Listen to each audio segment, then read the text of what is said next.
2014 में एक Indian company ने सैमसंग को इंडिया में हरा दिया और टॉप 10 ग्लोबल स्मार्टफोन ब्रांड्स में एक इंडियन नाम आ गया था। फिर चाइनीज ब्रांड्स आए और ये कंपनी लगभग गायब हो गई। फिर 2020 में उसके फाउंडर ने कमबैक अनाउंस किया, बोला चाइनीज कंपनी ने हमारा मार्केट ले लिया, अब हम उसे वापस लेंगे, made in India for India. लेकिन अभी एक ट्विस्ट है, 2024 में उसी फाउंडर ने कंपनी का 49% हिस्सा एक चाइनीज जायंट को दे दिया, सिर्फ 514 करोड़ में। और अब 2026 में वही कंपनी 20,000 करोड़ के आईपीओ लाने की तैयारी कर रही है। तो सवाल है, क्या माइक्रोमैक्स सच में वापस आया है या सिर्फ ये एक चाइना का स्मार्टर कमबैक है? आज हम देखेंगे 3 विलेंस जो इस आईपीओ के पीछे छुपे हुए हैं और एंड तक आप खुद डिसाइड करेंगे क्या ये माइक्रोमैक्स की वापसी है या चाइना का एक और मूव। हेलो दोस्तों, मैं हूं आपका दीपक। बात करते हैं साल 2008 की। इंडिया में स्मार्टफोन सीधा सीधा आना शुरू हुआ था। नोकिया का राज था, सैमसंग आ रहा था और एक छोटी सी दिल्ली की कंपनी माइक्रोमैक्स जो कंप्यूटर हार्डवेयर डिस्ट्रीब्यूट करती थी, उसने देखा इंडियन मिडिल क्लास को अफोर्डेबल फोन चाहिए और कोई मार्केट में दे नहीं रहा है। तो उन्होंने क्या किया, सीधा वो चाइना गए, वहां से फोन बनवाया, इंडिया में अपना नाम लगाया और बेच दिया। मॉडल सिंपल था लेकिन रिजल्ट एक्सप्लोसिव। 2014 तक माइक्रोमैक्स इंडिया का नंबर 1 स्मार्टफोन ब्रांड बन गया और रेवेन्यू था 10,000 करोड़ से ज्यादा। वैल्यूएशन थी 21,000 करोड़, साथ में एशिया कप का स्पॉन्सर और ब्रांड एम्बेसडर ह्यू जैकमैन थे। ये एक ऐसा मोमेंट था जब इंडिया जेन्युइनली प्राउड था। लेकिन इस पूरी सक्सेस स्टोरी में एक राज छुपा हुआ है। माइक्रोमैक्स का मोड उसकी स्ट्रेंथ, उसकी टेक्नोलॉजी असल में नहीं थी, उसकी इनोवेशन नहीं थी, उसकी सिर्फ स्पीड थी, प्राइसिंग था और डिस्ट्रीब्यूशन था। और यही बाद में उसकी सबसे बड़ी कमजोरी बन गई। असल में माइक्रोमैक्स खुद कुछ नहीं बनाता है, उसके प्रोडक्ट का डिजाइन चाइना फैक्ट्रीज का होता है, कंपोनेंट चाइनीज फैक्ट्रीज के होते हैं, मैन्युफैक्चरिंग चाइनीज फैक्ट्रीज में होती है। माइक्रोमैक्स एक मार्केटिंग कंपनी थी, पैकेजिंग कंपनी थी, फोन कंपनी नहीं थी। और उन्हीं चाइनीज फैक्ट्रीज जिनसे माइक्रोमैक्स के फोन बनते थे, उन्होंने सोचा हम खुद क्यों नहीं इंडिया जाके बेच सकते हैं। और 2014 में Xiaomi India I. Mi3 flagship specs 1/3 दाम पे आया और पीछे से Vivo, Oppo, Realme भी आ गए। और एक साल में ही माइक्रोमैक्स का शेयर 22% से 13% पे आ गया। 4 साल में 22% से 1% पे आ गया और 5 साल में 22% से आधे % पे आ गया। रेवेन्यू 10,000 करोड़ से गिर के 2,400 करोड़ पे आ गई और वैल्यूएशन 21,000 करोड़ से 1,500 करोड़ पे आ गया। ये बस माइक्रोमैक्स की गलती नहीं थी, ये वही गलती है जो लाखों इंडियन मिडिल क्लास लोग रोज अपने पैसों के साथ करते हैं। मतलब मेहनत से कमाया हुआ पैसा अकाउंट में पड़ा रहता है, कोई प्लान नहीं है, कोई समझ नहीं है, और जब मार्केट मूव किया तो हाथ में कुछ नहीं बचता है। बहुत लोग मुझसे पूछते हैं, दीपक भाई सैलरी तो आ जाती है, थोड़ा बचा भी लेता हूं, लेकिन वो पैसा बैंक में बेकार पड़ा रहता है। तो आज एक प्लेटफॉर्म शेयर करना चाहता हूं, मार्केट वुल्फ। ये एक इंडियन प्लेटफॉर्म है, सेबी रजिस्टर्ड। सालों से इस प्लेटफॉर्म पे एक स्ट्रॉन्ग कम्युनिटी बन चुकी है जो सीरियसली मार्केट सीख रही है और यूज भी कर रही है। अब आपको मैं सीरियसली दिखाता हूँ इसे कैसे यूज किया जाता है। यहाँ पे आता है फॉलो द ट्रेंड, यहाँ पे दिखता है कौन से मार्केट ट्रेंड बेटर परफॉर्म कर रहे हैं और आप ये ट्रेंड एक टैप में फॉलो कर सकते हैं। और यहाँ पे सेबी रजिस्टर्ड एनालिस्ट हैं जो हर रोज आपको फ्री ट्रेड आइडियाज भी देते हैं, बिल्कुल फ्री, कोई कमीशन नहीं, कोई हिडन चार्जेस नहीं होते। टेक्नोलॉजी का यूज करिए, खुद ट्रेंड समझिए और किसी को भी ब्लाइंडली फॉलो करने की असल में जरूरत नहीं है। और एक फीचर जो प्रैक्टिकली हेल्पफुल है, इनका इनबिल्ट स्टॉप लॉस। एक लेवल सेट करो, मार्केट अगेंस्ट गई तो लॉसेस मिनिमाइज हो जाते हैं। इससे रिस्क मैनेज करना थोड़ा आसान होता है। सिर्फ 99 रुपए से स्टार्ट आप ये कर सकते हैं, बड़े कैपिटल की आपको जरूरत भी नहीं है। पहले समझिए फिर थोड़ा आगे बढ़िए। और एक बात मैं आपको बता दूं, स्टॉक मार्केट में रिस्क होता है, हर किसी की फाइनेंशियल सिचुएशन अलग होती है, इसीलिए इन्वेस्ट करने से पहले अपनी जरूरत समझिए, रिसर्च करिए और जरूरत हो तो फाइनेंशियल एडवाइजर से भी बात करिए। मार्केट वुल्फ एक टूल है, कितना यूजफुल होगा ये आपकी लर्निंग और डिसिप्लिन पे डिपेंड करता है। लिंक इसका डिस्क्रिप्शन में है, iOS और एंड्रॉइड दोनों पे अवेलेबल है। अब वापस आते हैं माइक्रोमैक्स पे, क्योंकि 2016 में जो हुआ वो सबसे बड़ा ब्लो था, क्योंकि 2016 में जियो लॉन्च होता है। 4G का सबसे बड़ा एक्सप्लोजन था ये इंडिया में, और माइक्रोमैक्स की पूरी इन्वेंट्री 3G फोन पे बनी थी। एक रात में वो मार्केट से पूरी तरह ऑब्सोलेट हो गए, और साथ में अलीबाबा ने 1.2 बिलियन डॉलर की इन्वेस्टमेंट डील किया था, वो भी कैंसिल हो गई। और साथ में आया कंपनी में कैओस, इंटरनल फाइटिंग शुरू हो गए, सीईओ ने रिजाइन कर दिया, 5 सीनियर एग्जीक्यूटिव भी चले गए। जो कंपनी इंडिया की गौरव थी वो एसेंशियली खत्म हो गई। लेकिन अभी ट्विस्ट आता है।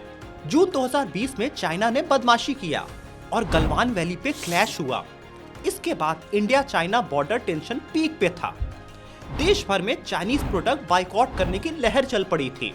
आपको शायद याद होगा, मेड इन इंडिया सिर्फ मार्केटिंग उस समय नहीं, एक इमोशनल मूवमेंट बन गया था। और राहुल शर्मा ने यहीं पे मौका पकड़ा। उन्होंने माइक्रोमैक्स इन सीरीज लॉन्च किया और टैगलाइन बहुत बोल्ड था। उन्होंने लिखा, हम वापस आ गए हैं, made in India for India. Micromax वापस आ रहा है लेकर इन इंडिया। टीवी पे एड्स आए, हेडलाइंस आई, सोशल मीडिया पे वायरल हुए। एक बार फिर वो इंडिया के हीरो लग रहे थे। लेकिन एक सवाल कोई नहीं पूछ रहा था, ये इन सीरीज के फोन बने कहां पे थे? ये चाइनीज कंपोनेंट, चाइनीज डिजाइन और चाइनीज सप्लाई चेन में बने थे। बस लेबल बदला था, मॉडल नहीं। और जब 2021-22 में एंटी चाइना सेंटिमेंट थोड़ा ठंडा हुआ, इन सीरीज भी ठंडा होने लगी। क्वाइटली ये डिसकंटिन्यू भी हो गई। यही है विलेन नंबर 1, आइडेंटिटी का ट्रैप। ब्रांड नैरेटिव इंडियन था, लेकिन स्ट्रेटेजिक कंट्रोल बाहर से था। ये माइक्रोमैक्स की असल में प्रॉब्लम नहीं थी।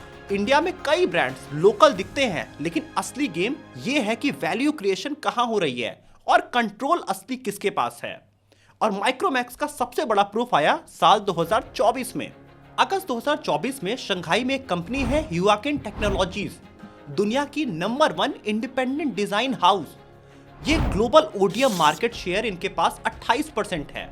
मतलब दुनिया में हर 4 में से एक फोन का डिजाइन या मैन्युफैक्चरिंग ह्यूआकिन के थ्रू ही होता है। इनके क्लाइंट्स हैं Samsung, Lenovo, Acer, Asus, Vivo और ओप्पो जैसे। हाँ, वही वीवो और ओप्पो जिनके फोन्स ने माइक्रोमैक्स को बर्बाद किया था। असल में जो इकोसिस्टम माइक्रोमैक्स का डिक्लाइन का सिंबल बना था, उसी इकोसिस्टम के साथ सरवाइव करने के लिए माइक्रोमैक्स को आखिर में पार्टनर बनना पड़ा। और 22 अगस्त 2024 को ह्यूआकिन ने भगवती प्रोडक्ट्स मतलब माइक्रोमैक्स की मैन्युफैक्चरिंग आर्म में 49% हिस्सा खरीदा, सिर्फ 514 करोड़ में। इंडियन गवर्नमेंट का प्रेस नोट 3 जो चाइनीज एफडीआई पे स्ट्रिक्ट रूल्स लगाता है, उसने भी अप्रूवल दे दिया। और डील के बाद क्या हुआ? वीवो के ऑर्डर्स आए इनके पास, ओप्पो के ऑर्डर्स आए, iQOO, रियलमी, वन प्लस सब आ गए इनके ऑर्डर्स। और फाइनेंशियल ईयर 24 में जो रेवेन्यू था 655 करोड़, वो 25 में हो गया 6153 करोड़, मतलब 10 गुना एक साल में। फाइनेंशियल ईयर 26 का टारगेट इनका 15,000 करोड़ का है। नंबर्स तो बहुत इंप्रेसिव दिख रहे हैं और रियल भी हैं। 10,000 लोग हायर भी हुए। ग्रेटर नोएडा में 15 लाख स्क्वायर फीट की फैक्ट्री चल रही है। लेकिन अब इन्वेस्टर्स के लिए सबसे बड़ा रिस्क आता है, और वो यहाँ पे है। वो कंपनी जिसने माइक्रोमैक्स को डिस्ट्रॉय किया, ओप्पो, वीवो, उन्हीं के फोन्स अब माइक्रोमैक्स की फैक्ट्रीज में बन रहे हैं। लेकिन असली सवाल ये है कि वैल्यू क्रिएशन किसकी है? असल में ह्यूआकिन के ही ये सारे ऑर्डर्स हैं। ह्यूआकिन का सप्लाई चेन है, ह्यूआकिन की डिजाइन कैपेबिलिटी है। ग्रोथ नंबर्स ये रियल है, लेकिन की कंट्रोल चाइना से आ रहा है। इंडिया का डोमेस्टिक वैल्यू एडिशन 20% से कम है, चाइना का 40% से ज्यादा है। इंडियन ईएमएस कंपनीज का R&D स्पेंड रेवेन्यू करीब 1% से कम होता है। और माइक्रोमैक्स अब एक कॉन्ट्रैक्टर है जो चाइनीज ब्रांड के फोन्स असेंबली करती है। अब आते हैं 2026 पे, जब भगवती प्रोडक्ट्स आईपीओ की तैयारी कर रही है। टारगेट वैल्यूएशन है 20,000 से 25,000 करोड़, और 3,000 करोड़ से ज्यादा का ये फंड रेज कर रहे हैं। और बैकर्स हैं आईसीआईसीआई, गोल्डमैन सैक्स, Kotak, Axis Capital, IFL, India के सारे बड़े नाम। मीडिया में अब हेडलाइन चलेगी माइक्रोमैक्स इज बैक, और इन्वेस्टर्स देखेंगे 10 गुना रेवेन्यू ग्रोथ। लोग बात करेंगे इंडिया का मैन्युफैक्चरिंग रिवॉल्यूशन है ये। लेकिन कुछ नंबर्स हैं जो हेडलाइंस में आएंगे नहीं। फाइनेंशियल ईयर 25 में भगवती का प्रॉफिट था 41.66 करोड़, सिर्फ 41 करोड़ प्रॉफिट और वैल्यूएशन 20,000 करोड़। असल में मार्केट फ्यूचर पे बेट लगा रहा है, लेकिन फ्यूचर किस चीज का? ट्रू इंडियन इनोवेशन है या असेंबली लेड ग्रोथ है? ये आप खुद बताइए। डिक्सन टेक्नोलॉजीज का पीई रेशियो है 72 गुना और फॉक्सकॉन का पीई है सिर्फ 8 गुना। इंडियन ईएमएस कंपनीज का मार्केट 9 गुना से ज्यादा वैल्यू दे रहा है ग्लोबल पीयर्स के मुकाबले, क्योंकि इंडिया का मैन्युफैक्चरिंग फ्यूचर पे बेट लगा रहा है। लेकिन ये फ्यूचर स्टोरी एक चाइनीज कंपनी का 49% स्टेक पे बेस्ड है। तो 3 सवाल हैं जो इस आईपीओ प्रोस्पेक्टस में आपको नहीं होंगे। पहला सवाल, अगर इंडिया चाइना रिलेशनशिप और टेंस्ड हो गया तो क्या होगा? दूसरा, अगर हुआकिन अपने ऑर्डर्स कभी पुल बैक कर ले तब क्या होगा? और तीसरा, अगर गवर्नमेंट प्रेस नोट 3 के अंडर पॉलिसी चाइना से और स्ट्रिक्ट कर दे तब क्या होगा? बोट का केस याद करिए, चाइनीज कंपोनेंट पे वो पूरी तरह डिपेंडेंट रहे, कोई अपना आईपी उन्होंने नहीं बनाया, और जब मार्केट का प्रेशर आ जा रहा है तो उनके मार्जिन क्रश होते जा रहे हैं। वो वीडियो भी हमारी आप जाके जरूर देखिएगा। माइक्रोमैक्स असल में फिर उसी रास्ते पे है और यही है विलेन नंबर 3, इनका वैल्यूएशन का ट्रैप। इन्वेस्टर्स को इंडियन मैन्युफैक्चरिंग सक्सेस स्टोरी तो दिख रही है, लेकिन अंदर एक चाइनीज पावर्ड असेंबली यूनिट है 20,000 करोड़ के लेवल के साथ। और यहीं से माइक्रोमैक्स की स्टोरी अब इंडिया की स्टोरी बन जाती है। अप्रैल 2026 में एक डेटा पॉइंट आया, एप्पल के इंडियन वेंडर्स ने 20,000 करोड़ की वर्थ की चाइना को एक्सपोर्ट किया। मतलब इंडिया में बना हुआ चाइना वापस गया। असल में इंडिया का टोटल स्मार्टफोन एक्सपोर्ट है 1.4 लाख करोड़ से ज्यादा। नंबर्स इंप्रेसिव है, लेकिन वैल्यू एडिशन 20% से कम है। फार्मा में इंडिया दुनिया की सबसे बड़ी फार्मेसी कहलाती है, लेकिन 70% से ज्यादा एपीआई मतलब एक्टिव फार्मास्यूटिकल इंग्रेडिएंट चाइना से आते हैं। ईवी सेक्टर ही देख लीजिए, रेयर अर्थ मैग्नेट चाइना का ग्लोबल कंट्रोल है 85 से 90% का। जब भी चाइना ने एक्सपोर्ट रेस्ट्रिक्शन किया, इंडियन ऑटोमेकर्स ने प्रोडक्शन हमेशा कट किया। पैटर्न दोस्तों एक ही है, असेंबली इंडिया में होती है, वैल्यू चाइना में रहती है। मेड इन इंडिया लेबल तो लगता है, लेकिन सप्लाई चेन चाइनीज रहती है। सप्लाई चेन कभी शिफ्ट नहीं हुई, बस स्ट्रेच हुई है। और भगवती का आईपीओ माइक्रोमैक्स की वापसी का प्रूफ है। ये बात सच है, लेकिन एक दूसरा सवाल ये भी है, इंडिया कब तक सिर्फ असेंबली करेगा और कब खुद ओन करना सीखेगा? असल में राहुल शर्मा एक स्मार्ट बिजनेसमैन है, इसमें कोई शक नहीं है। उन्होंने मौका देखा, सिस्टम समझा और 10 गुना ग्रोथ डिलीवर किया। 10,000 लोगों को जॉब्स भी दिया। ये रियल अचीवमेंट है। लेकिन इंडिया के लिए ये विक्ट्री थोड़ा हॉलो है। हम फोन्स बना रहे हैं, एक्सपोर्ट कर रहे हैं, जॉब्स क्रिएट कर रहे हैं, लेकिन डिजाइन वो चाइना का है, कंपोनेंट चाइना के हैं, इक्विटी 49% चाइनीज कंपनी के पास है। माइक्रोमैक्स के आईपीओ में इन्वेस्ट करने से पहले एक सवाल जरूर खुद से पूछिए, क्या ये इंडिया की मैन्युफैक्चरिंग का इंडिपेंडेंस है या डिपेंडेंसी का एक नया तरीका है? कमेंट में आपको सिर्फ एक वर्ड लिखना है। अगर आपको लगता है कि अगले 10 साल बाद भी ग्लोबल मैन्युफैक्चरिंग पे चाइना का ही राज रहेगा तो लिखिए चाइना। और अगर आपको लगता है कि इंडिया अगले 10 साल में चाइना को चैलेंज करके मैन्युफैक्चरिंग का नया सुपर पावर बन सकता है तो लिखिए इंडिया। और इस वीडियो को उन्हें शेयर करिए जो सोचते हैं माइक्रोमैक्स वापस आ गया है। उन्हें दिखाइए क्या वापस आया है एक्चुअली। और बोट की कहानी ऐसी ही कुछ मिलती जुलती है। आपको उस वीडियो से ज्यादा क्लैरिटी मिलेगी इंडिया चाइना के एक्सपोर्ट रिलेशन पे। उस वीडियो को भी देखिए, वो डिस्क्रिप्शन में है। और ऐसी ही वीडियो हम इस चैनल पे लाते रहते हैं, तो आप चैनल को जरूर सब्सक्राइब कर लीजिएगा। और जाने से पहले आप एक बार मार्केट वुल्फ चेकआउट कर सकते हैं, जिसके 2 मिलियन से ज्यादा डाउनलोड हैं। लेकिन हमेशा याद रखिए, कोई भी फाइनेंशियल डिसीजन एक्सपर्ट की मदद से ही लीजिए। मिलते हैं अगली वीडियो में फिर से, तब तक जय हिंद।